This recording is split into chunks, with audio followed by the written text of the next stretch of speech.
everybody, and welcome back to Reflecting Shakespeare TV. Welcome to episode 1 of series 3.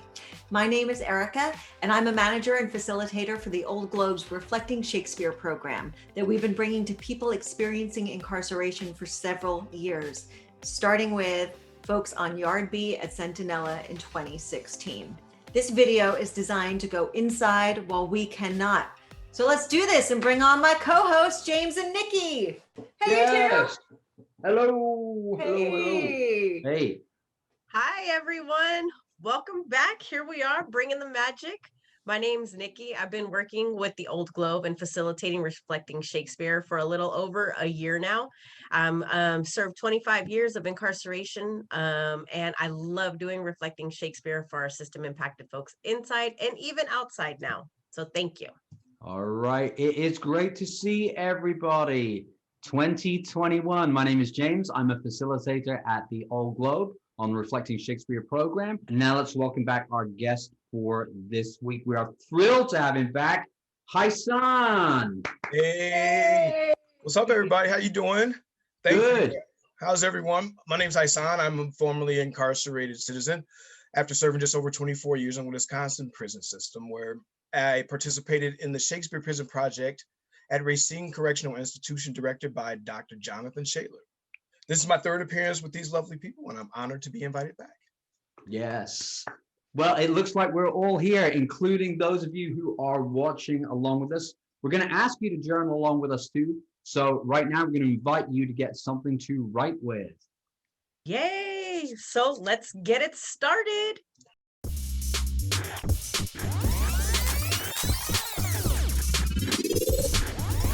All right, check-ins for this week. What were your challenges and triumphs? Folks watching, this is where we always start, so take stock with us. For those of us on screen, let's keep it lean. All right, I'll get us going. So my low is I have not been able to work out at all this week. So I desperately need that, seriously, for not just working out, but for mental health. My high is hope on the horizon for me being able to buy my own residence. Buy, yes. James, on to you.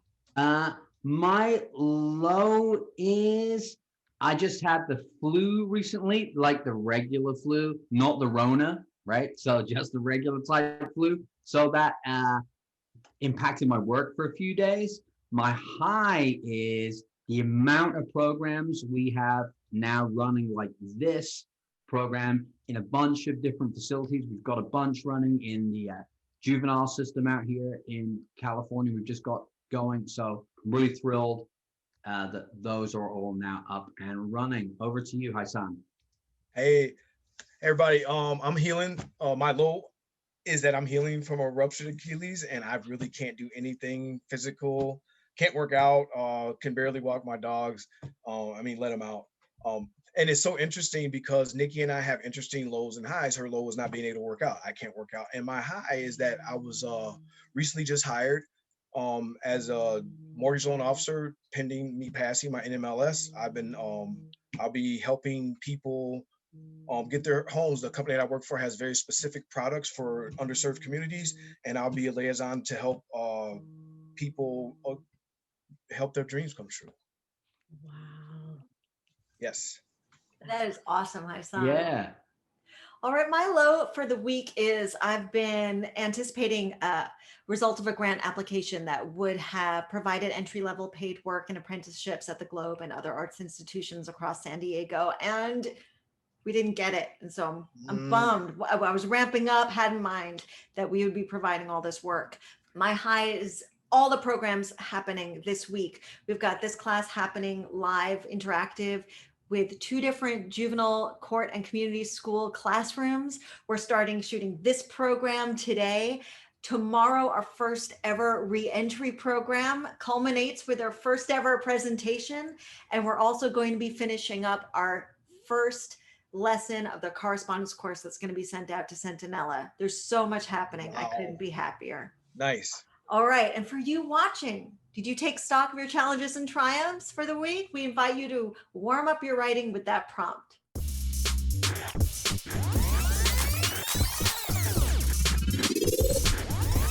Today's warm-up game is going to be my name is and I feel.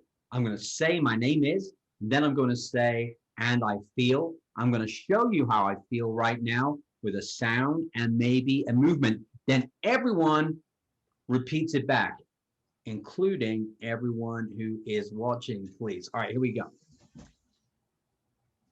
My name is James, and I feel excited.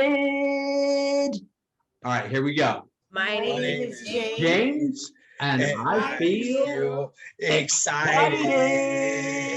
Yeah, a bit jazz hands there. All right, Yes. Nikki, over to you. All right.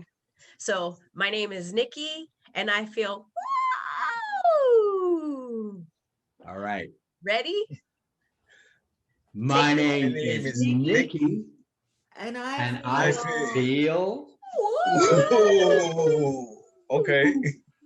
Haisan. My name is Haisan, and I feel Yes. Perfect. My My name name is Haisan. Haisan, and and I feel. Yes. Erika?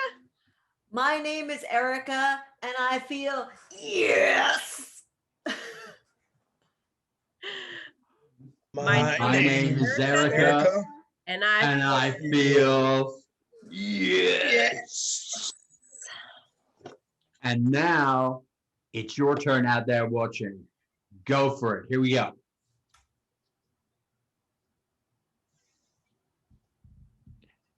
All right, nice. Great job, Yes. everyone.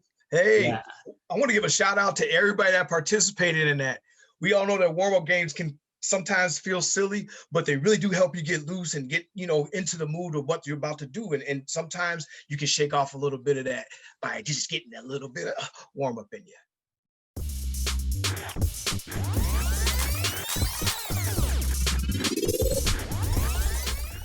All right. Well, now that we've warmed up our sense of play, let's get into our work. For this series of Reflecting Shakespeare TV, we're going to explore one of Shakespeare's most beloved comedies, Much Ado About Nothing.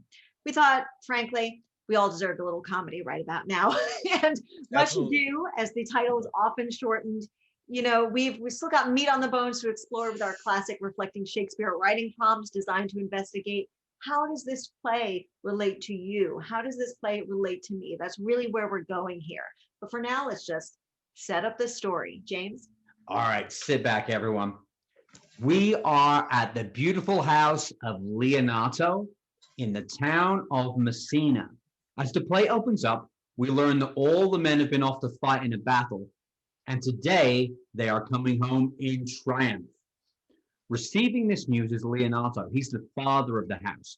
Hero, Leonato's daughter, generally a sweet and pretty young woman, and Beatrice, Hero's older cousin. While we don't get their exact ages from Shakespeare, you might think that Hero is probably around 20 and Beatrice is maybe about 30. Neither of these women are married. All right. So let's say who's going to play which part. Are you guys ready? The Yep. suspense of it all. I will play Hero, the beautiful young one. Yay. Of course.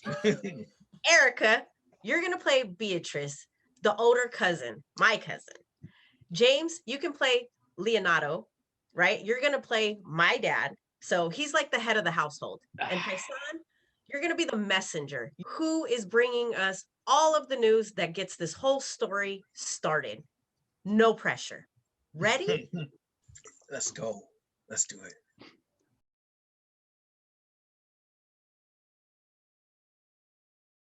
I learn in this letter that Don Pedro of Aragon comes this night to Messina.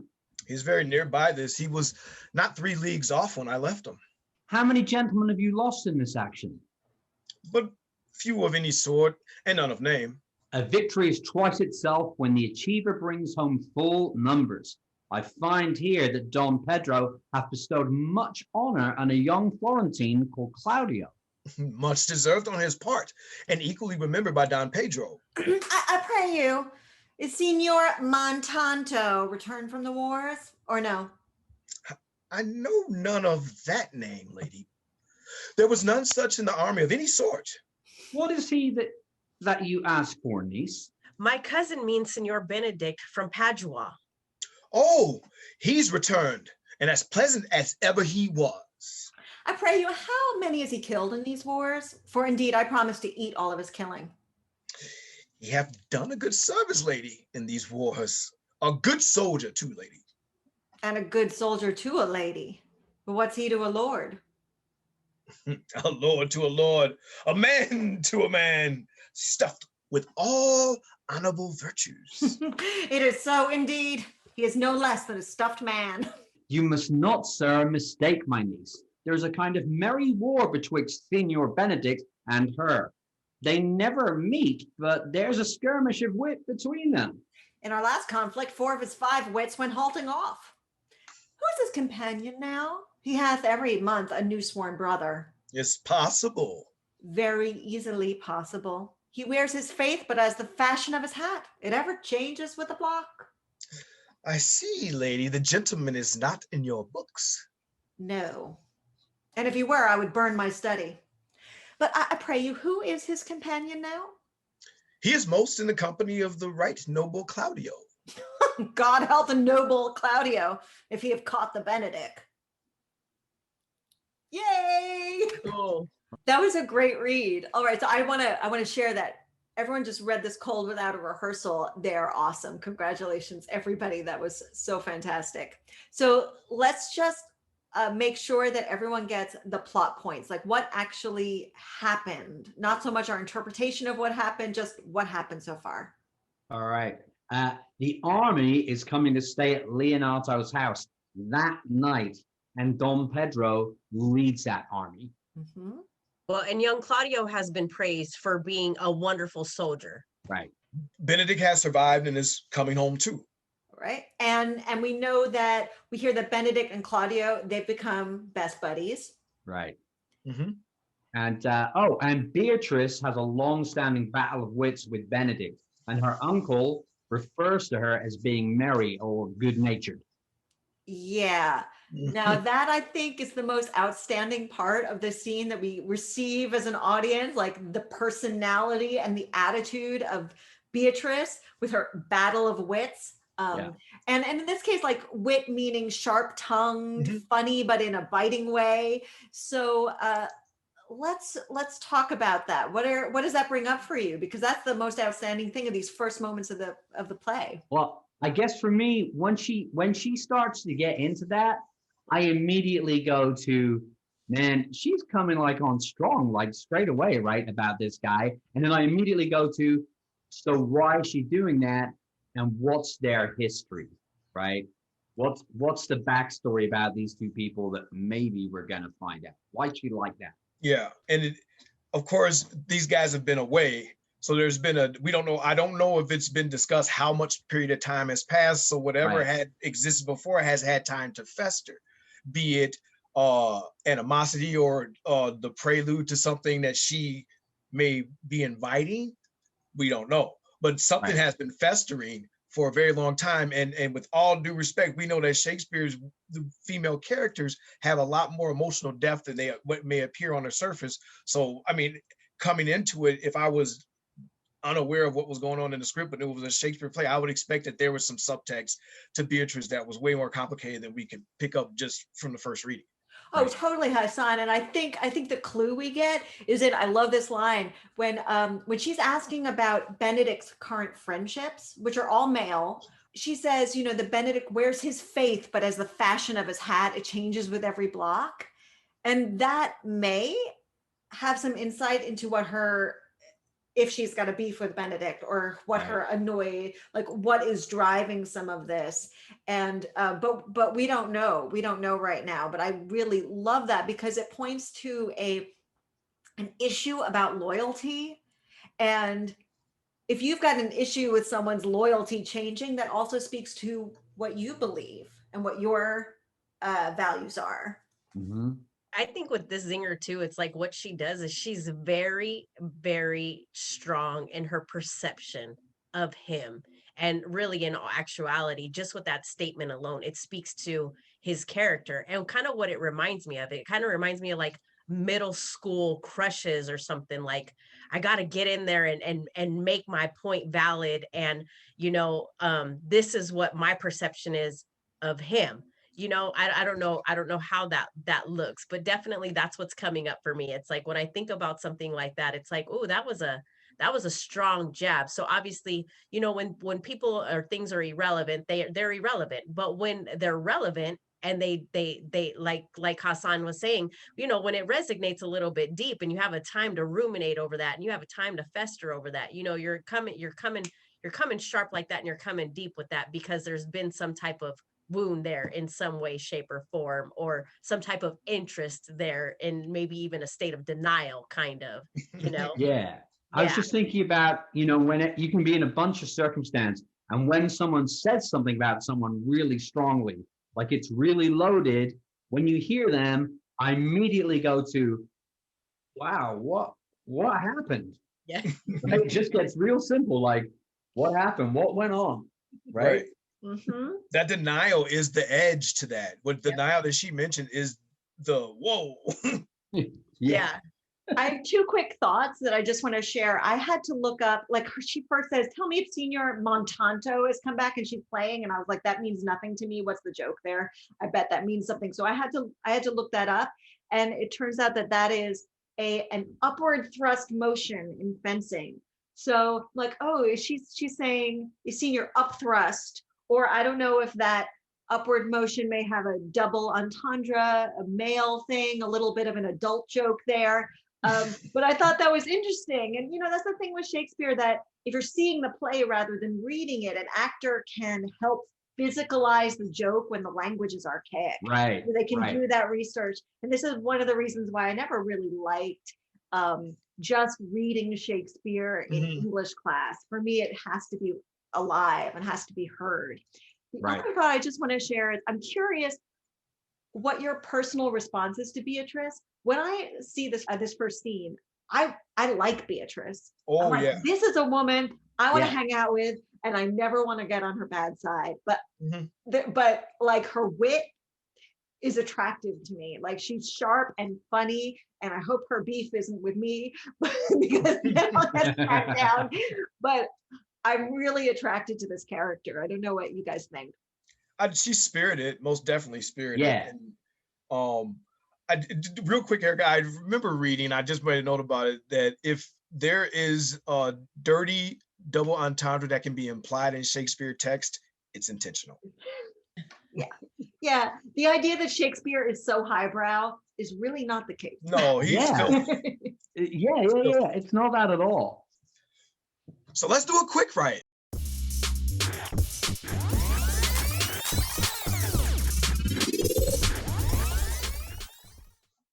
Think of someone you haven't seen in a while, but when you last saw them, it was kind of awkward. Not straight up enemies, but not quite as close as you used to be. As the kids say on Facebook, it's complicated. All right, this is what we're gonna do. This is the structure we're gonna work with. Pretend that someone that you haven't seen in a while is coming to see you. Work this play out. If I knew you were on your way to see me, my body would feel, and fill in the blank. My emotions would be, and then you fill in that blank. I want you to think that I feel, think, or am, and you can fill in that blank as well. I wouldn't want you to know that I, and fill in that last blank too. I've done it now for myself, and I'm just gonna do it real quick on the fly. If I knew you were on your way to see me, my body would feel numb. My emotions would be nervous. I would want you to think that I am calm. I wouldn't want you to know that I am regretting this encounter. All right, I'm going to try and on the fly fill in the blank. I like that. If I knew you were on your way to see me, my body would feel fluttery in my tummy and my breath would be shallow. My emotions would be nervous. I'd want you to think that I am over it and calm. I wouldn't want you to know that I cared. Wow. All right, we all got to do one, right? Here we go. Yeah, I'm going to do one on the fly also. Here we go. I knew you were on your way to see me. My body would feel tense and loose. My emotions would be like a pinball machine. I'd want you to think that I was calm. I wouldn't want you to know that I was losing it. All right, I'll go on the fly. Here we go. If I knew you were on your way to see me, my body would feel like there was a locomotive running through my veins. My emotions would be anxious and just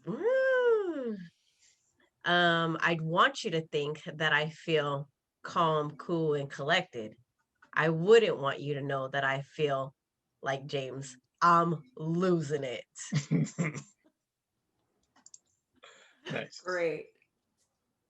All right, so let's get back to this scene. The men are arriving. So we're going to change up the casting entirely. So now I'm going to play Don Pedro, the head of the army. He's also the prince. He gets referred to as the prince in this play. Haisan's going to change from being the messenger to Leonardo, head of the household. That's who James was before, but now he's head of the household. James is now going to play Benedick, who we've heard quite a bit about. And Niki is going to take on Beatrice, who I played earlier. Now, Hero, the beautiful young thing, and Claudio, Benedick's new friend, are on stage, but they are being quiet. We'll talk about that later because they're quite active in this scene, even with their silence. So let's take it away. I'm arriving with the guys. Good, Signor Leonardo. I think this is your daughter? Her mother hath many times told me so. Were you in doubt, sir, that you asked her? Senor Benedick. No, for then you were a child. You haven't fooled, Benedick. We may guess by this what you are, being a man. Truly, the lady fathers herself. Be happy, lady, for you are like an honorable father. If Signor Leonardo be her father, she would not have his head on her shoulders for all Messina, as like him as she is. I wonder that you will still be talking, Senor Benedick. Nobody marks you. What, my dear Lady Disdain, are you yet living? Is it possible Disdain should die while she hath such meat food to feed it as Senor Benedick? Courtesy itself could convert to disdain if you come in her presence. Then is courtesy a turncoat, but it is certain that I am loved of all ladies, only you excepted, and I could find in my heart that I had not a hard heart, for truly I love none. A dear happiness to women. They would else have been troubled with a pernicious suitor. I thank God in my cold blood I am of your humor for that. I had rather hear my dog bark at a crow than a man swear he loves me. God, keep your ladyship still in that mind, so some gentleman or other shall escape a predestinate scratched face. Scratching could not make it worse, and 'twere such a face as yours were. Well, you are a rare parrot teacher. A bird of my tongue is better than a beast of yours. I would my horse had the speed of your tongue and such a good continuer. But keep your way, I have done. You always end with a trick. I know you of old. Yes. Hey, that was great. Yeah. No, I'm kidding. It's a lot of words, right? When you're playing Yes. Benedict, because they're like really talking snappy. If you're like, oh. And I immediately go out to those people who are really playing those parts out on that stage, getting through all that language. Yeah. Yeah. All right. So let's unpack this scene. Clearly, Beatrice and Benedick spent a lot of time trading the verbal jabs. We learned they're both witty. They love to dish out the comments. And in this case, Benedick got the last word in, right? By telling Beatrice she's a fast talker and she keeps on going. That was about the horse being the continuer. And she says, he always gets that last word in. I know you of old. So what I love about that is we get the sense he always gets the last word in. That means this is not the first time. No, man, I was immediately like, wow, these two have got quite a history. Like like there is a lot happened here There's between almost these a two. rhythm to it. Yeah, Like an yeah. old couple, it's almost a rhythm to it. Oh, I love you said like old couple and the rhythm. Like it's almost like they know the routine. You know what I Yeah, mean? Like they dance the dance. yeah, yeah, yeah. Or You know what? pump the I pump. really appreciate that we're reading this right after doing that quick write. Because if we're thinking they know they're about to see each other with whatever's going on, that what is that? I mean, having done that quick write exploration, what does that tell us about what likely the difference might be between their external and internal? Mhm. What do you think? I think one thing that stands strong is, so we know that Beatrice is strong, right? Like she's an empowered woman. And I think what stands out to me is, you exude this confidence, and throughout the whole, every interaction, you're confident, you're secure. And I think there's a tinge of, now we're getting ready to have this interaction that might pose some type of insecurity, maybe, or some type of wonder so strong that I have to be, persistent in what I mean when I say that, I don't want, I would rather not have no man say that he loves me. I'm adamant about that. So to me, it speaks that, like some people believe that any attention is good attention. And what I see with them is they're poking, right? And they're poking, but you have this strong, confident woman where all of a sudden, if it comes to the point to where we have to go jab and jab with each other, or I'm trying to elicit some type of response from you, whatever that might be, then is there really an insecurity there that I'm trying to fuel? And I want to be more egotistical in this moment. I want to feel more that false sense of control, that false sense of power. And so I must ignite this, and I have to be a little bit sharper, and I need to be a little bit more wittier. Why? Because it fuels that insecurity, and it creates that band-aid that's necessary for me right now. So that's how I'm starting to see it. And I'm so, you use the Band-Aid metaphor, and I appreciate that. It is clear to me that you said, and I wrote it down too, you said that she's strong, she appears strong, she appears the personification of strength, but in actuality, she reveals something quite contrary to that. If it's insecurity or fear, or maybe something deeper we can't process with the information we have, there is at least something that says that the wittiness and all that, yeah, she's clearly an intelligent woman, she's on top of her game, but emotionally she may not be the confident, strong woman that her words convey. Well, and I think it comes to when you incorporate love, and then you think about their history, right? There is an insecurity that comes to that, but also too with the fear of what love might look like, right? And how we have to stand so strong in a belief of what we've refused to buckle on because it's safer, and it's we can't get hurt in that way. So, it's creating that defense mechanism off the top. It's like I refuse to be exposed. I refuse to be vulnerable. I refuse that. And that's the one hole. And when I've noticed and realized that when people speak it so loud, and that's the one thing they're going to stand at the rooftops and swear, sometimes that's the one where it has the biggest hole, and it's the biggest vulnerability, and it's sometimes it might even be the biggest wound, that has to be addressed and needs to be looked at in the process of what healing might look like for that, or any process, whether it be healing or growth or closure or whatever that process might look like. But yeah, I just immediately go to, I maybe kind of quite simplified, just that thing of when I'm seeing something, is what they're presenting really what's going on with them? Yeah. Like, and what's the relationship between those two things? Or then myself, is what I'm presenting or putting out there, is that the same thing that I have going on internally? You talk about lines of congruence in different emotional states that it's sometimes difficult to align. Right. Yeah. In fact, it's damn near impossible if you think about it. Different planes, people are on different planes. Where Beatrice exists right now, she's where she emotionally can be. She can't exceed that except through a wit and bravado. She can't go beyond what her capabilities are. So Right. she uses her other strengths to augment. Yes. And we all do it. We And all do Benedict it. too, right? They Excuse me? match each other, Oh, absolutely. right?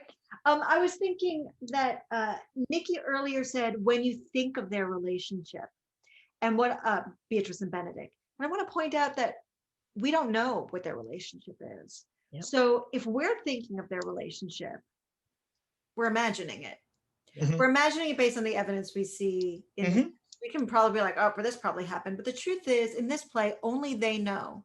Only they know the details. And it's much later in this play where Beatrice comes to the point of speaking some truth to that. So that's kind of a fun thing to take that metaphor out about thinking, you know, as an observer, what's going on there. Right, But the truth right. is you don't fully know. And of course we could take that into all sorts of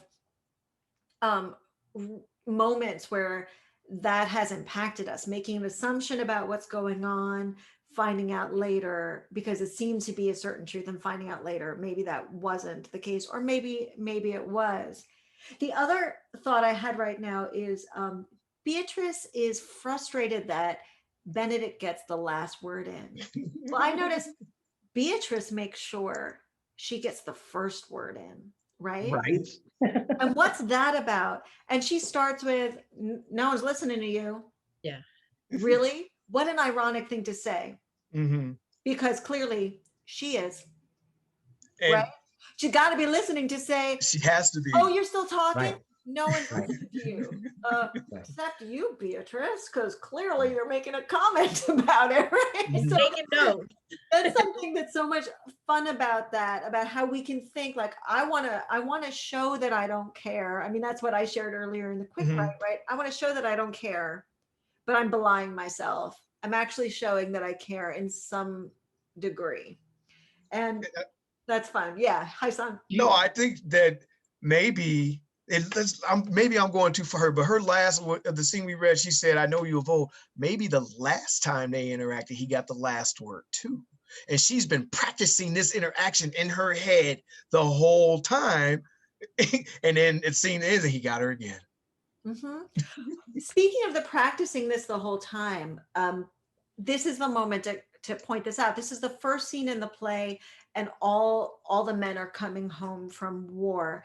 And I want to mine whether or not there's a parallel there, because you know, coming home is an important aspect to what we're talking about and the experiences that that you and Nikki especially have encountered. One thing I want to say about that, Erica, is when I had first watched this play and I had seen them coming home from war, I had instantly thought of that, like, wow, they're coming home, you know, from war, from battle, right? And I think about being released, you know, and even though it wasn't war, it wasn't battle, there was some type of trauma-induced something that occurred for 25 years for me, and I came home.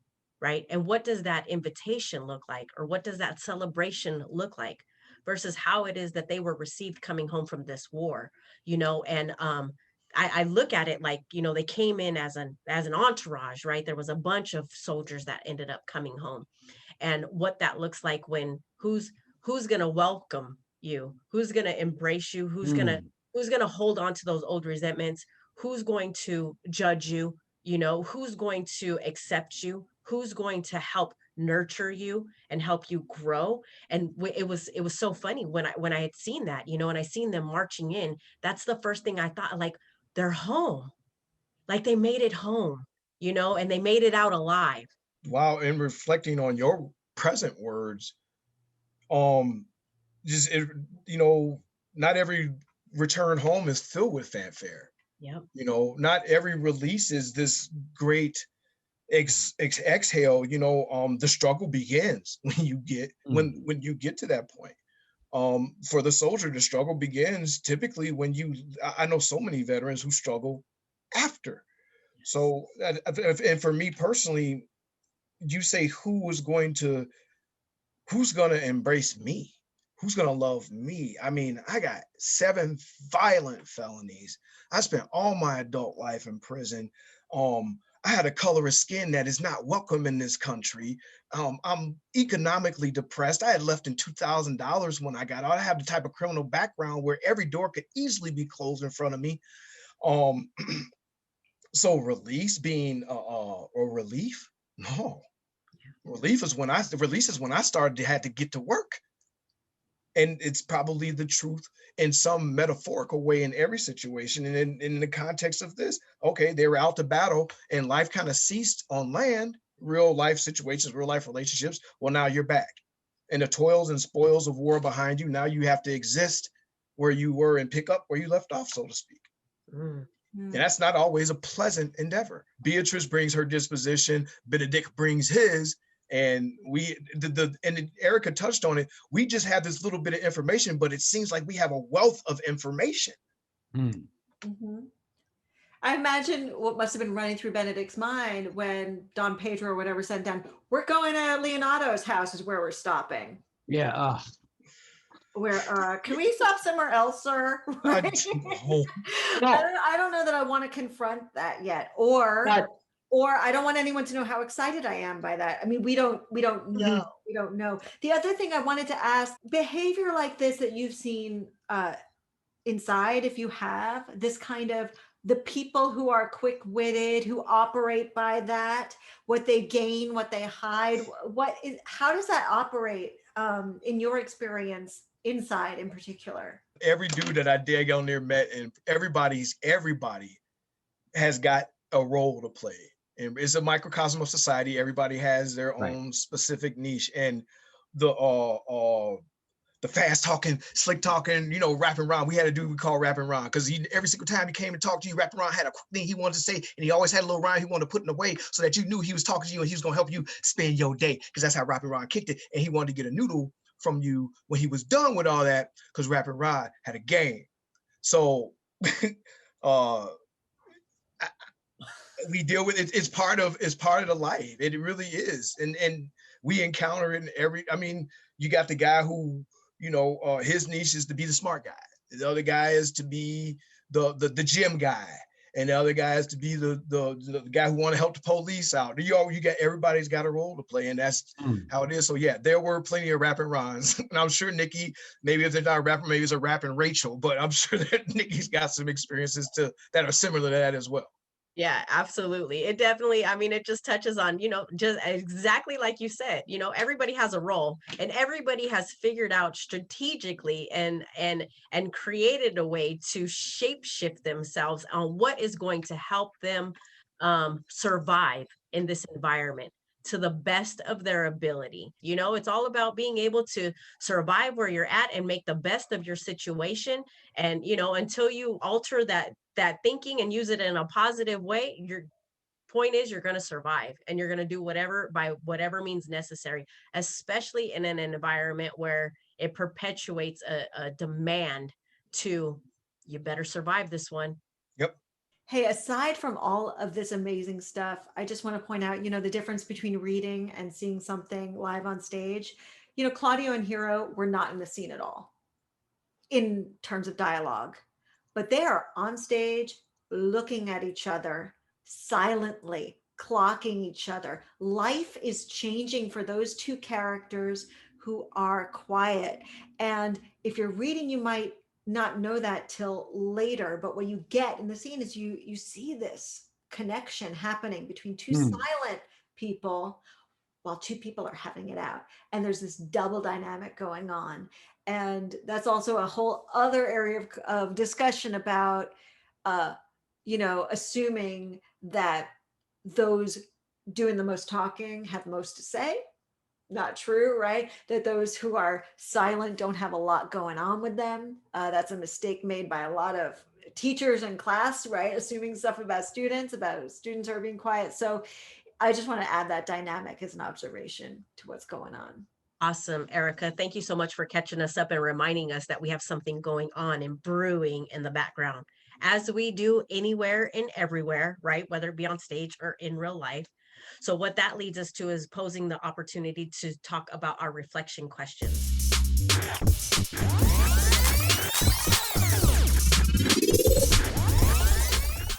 So I want you guys to think about it. Beatrice is adamant about her truth. Adamant. I'd rather hear my dog bark at a crow than a man swear he loves me. She's strong in that. She believes in that. I know people that have had strong beliefs and strong standpoints on things that they believed they would never change, right? I could never walk away from my gang. I could never stop this lifestyle. I could never stop selling dope. I can never go to a segregated yard. And then maybe like 10 or 15 years kicks in, and then you realize, I want to go home. I want and need something different, whether it be inside or outside, right? The transition that happens through a 10 to 15-year period is just wow. You know, you start wanting different things. So, what is it that you believe you would stand strong in and have been able to identify, like, wow, that is not my truth today? So, I pose the first question for you guys to explore. Is there a standpoint that you used to have that has changed? What was the former standpoint and what's the new outlook? The second question, is there a standpoint that you have now that you have had for some time that you will never go back to? The reflections on our current standpoints are there that could possibly benefit from changing, right? Maybe the change has seemed impossible or undesirable at a time, but with a new goal, it's time to start examining it. Okay, now switching up and thinking from a different dynamic with a different reflection to find value in exploration. I pose this question to you. Tactics. What is the one way or tactic you use to involve or engage someone to get a response? Some people believe that any energy and any attention is good attention, positive or negative. What is your go-to to ignite engagement? So I pose that opportunity for you guys to journal on that and give yourself an opportunity to treat yourself with some self-reflection. Everything that we do here, I always kind of filter through my own experience, obviously, and that's the perspective that I have. And I ask myself, I remember so strongly having this very, very strong opinion about law enforcement when I was a younger person. Particularly, I had an opportunity to become a member of law enforcement, and I chose not to for reasons that were idiotic at a young age. Now, look, at 50 years old, I can look back and say that the things that I claim to not respect about law enforcement are things that I do respect now. You get to help people. You know, there's an opportunity to do something, to be engaged in the community and be part of change. And I would have 20 years ago, 30 years ago, I would have never processed it on 11. I had, you know, F the police type thinking. So that's just one small thing. But there's so many areas in my life. The truth is that my life transformed in such a way where I could almost point to every single decision I had made or position I had taken and found that it was the wrong and had altered it in some way to benefit the person that I wanted to become. Yeah. I have a question. Is there anything you could speak to about how involvement with the arts actually may have affected a change of standpoint? Where I was at in my personal growth, at least in the context of my incarceration, the arts was where it was able to open up a door to experience more different types of people. I had found my place on the yard, so to speak, and I found my lane. I was comfortable in my lane. And when I walked up to the program, I dealt with dudes who I would not have dealt with in general population. And by doing so, I got a chance to meet some real cool people who I otherwise wouldn't have messed with. And that's just the truth. And it, you know, there's and Nikki can testify to this, but it's not, California is set up a little bit differently. Wisconsin's not so much racially divided as it is offense driven.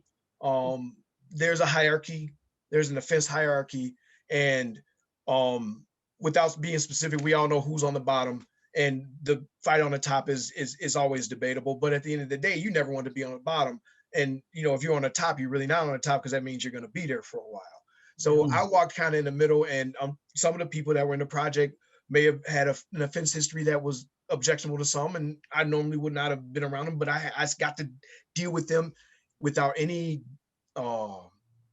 boxes, being painted any boxes, and I saw them as men, and we walked out of there as friends, and I treated them on the yard as I did inside the room. You know, it opened me up in that regard, because I had closed myself off to some real experiences because I was protecting myself from the environment that was taken away from my personal growth. The whole time I was incarcerated, I sought to prepare for my freedom, and anything that was taken away from that, I just pushed away. So I really did isolate myself, but it was a cocoon. It wasn't a brick wall. It was where growth was going to take place. And if you came in, you had to be feeding me. Otherwise I kept you out. And going up to the library and which is where we met, my cocoon got bigger because I let a person who might have, I would have never spoken to on the yard in my circle, and I found out that he had something valuable to offer, and that my life became enriched by that barrier being removed. So that's the standpoint that I can say, being involved in the arts. So it wasn't necessarily the Shakespeare in and of itself. It was the experience of engaging in artistic expression when barriers are taken down and you got to deal with people on a level without categories or titles. Well, guess what, guys? That's all for this episode. What a great start to series 3. Yes. Yeah. Nice. Man, I was just happy to be in this space with y'all. For sure. It's always a pleasure. Always a pleasure, folks. Absolutely. Same. I feel rejuvenated with this, so thank you.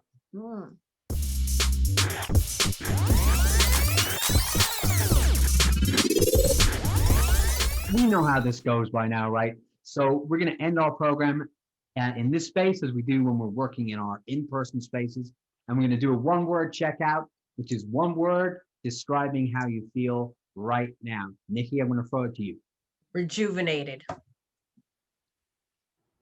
Grateful. Indefatigable. Connected. And everyone watching? Awesome. Thank you so much for participating. So right now, what we'll do is we'll count 1, 2, 3. And on that 4th beat, we'll all clap together like we always do. Ready? 1, 2, 3. Perfect. Look at us winning like champs. All right. Bye, everybody watching. Bye, everyone. Thanks for tuning in. We appreciate it. Thanks for having me again, guys. Appreciate it. You're absolutely welcome, man. Yes. Thank you for coming.